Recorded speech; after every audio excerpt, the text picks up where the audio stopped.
I want action now, and I want a timetable for action, and I want them to stick to that.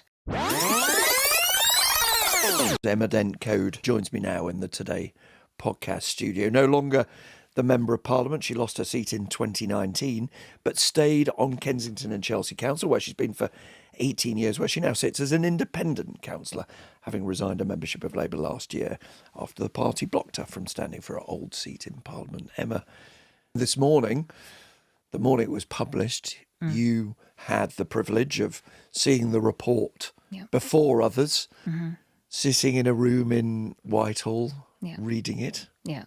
What did you think as you read it? Well, I looked for specific things.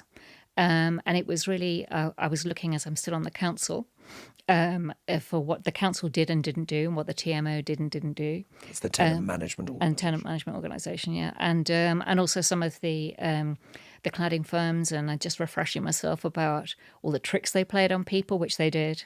And some of the comments, obviously, from the chair, Martin Morbick, and I went through some of his recommendations. I have to say, some of the things I read about the council and the tenant management organisation and their dealings and their attitude towards fire safety of social tenants made me so angry. I was in tears of anger.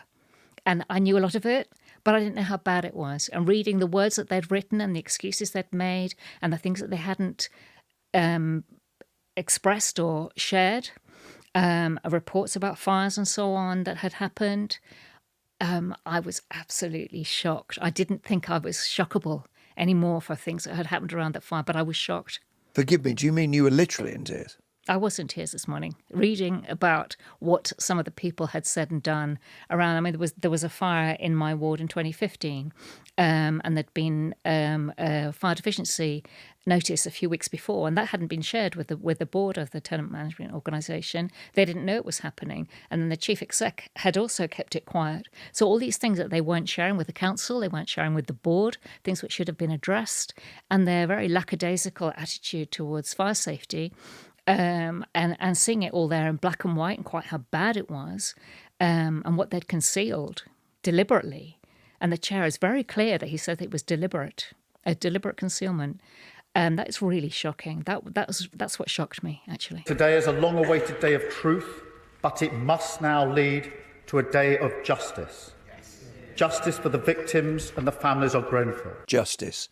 You could hear what would have been your colleagues in the House of Commons. Someone was saying, yes, absolutely. Yeah. Is that how you feel now? Absolutely. It's been 7 years, though, and I'm very happy to hear those words. I want action now, and I want a timetable for action, and I want them to stick to that and make sure that things happen. And there were so many different aspects of this. The entire construction industry, which has also been brought out numerous times in the report about the failures within the construction industry. And a lot of people are ready for that change, because I'm in contact with all the professional organisations all the time. Everybody from the Chartered Institute of Building to the RIBA, Chartered Surveyors, etc., etc.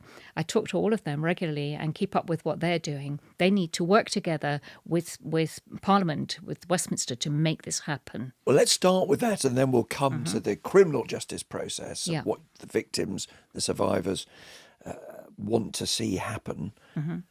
Keir Starmer said that he personally, as Prime Minister, would be the person who was in charge of building safety. It was obviously a metaphor. He was saying that he would represent a government that would make this a priority.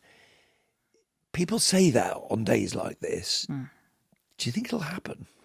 Yeah, I mean, I've heard many fine speeches, and this was one, and I want this to be one that changes. I fear it may not, but please prove me wrong. I want to be proved wrong. Now, the thing that people ask at times like this is, how could people ignore the warnings? In a sense, we know for the companies that there was huge financial incentives for them to lie, because that's what they did. They lied, didn't they? And young men who spoke, I thought, rather movingly in the inquiry about the fact that they were ashamed of the fact that they had not stood up to their bosses when they realised what they were being asked to do, which was to lie about the fire suitability of materials. So what can be done to prevent that in the future? Well, there has to be accountability for the people at the top, the people who are in charge of those middle management and young people who just straight from university, given this unbearable responsibility. The accountability has to go to the top. The thing is, this is so widespread. It's not just what happened at the end of my road 7 years ago. This is countrywide, people living in dangerous buildings, not only cladding, but building safety. And the people have made these same errors over and over again, either through greed, or they couldn't be bothered, or they just did bad work, basically, dodgy construction standards. And all of that needs to be improved to keep people safe. So it's widespread. Does it worry that this looks like it may take a very long time?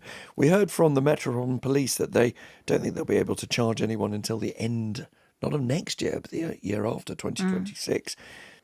Yeah, I mean, obviously people want it to be sooner. I think one of the issues is, my opinion, the police have to be 1,000% sure of every single conviction, not only because of the implications of it, but also these global corporations have any amount of money in their defence to spend on defence, and that's going to be a really tough call because they have a bottomless pit of money because they're worth so much money.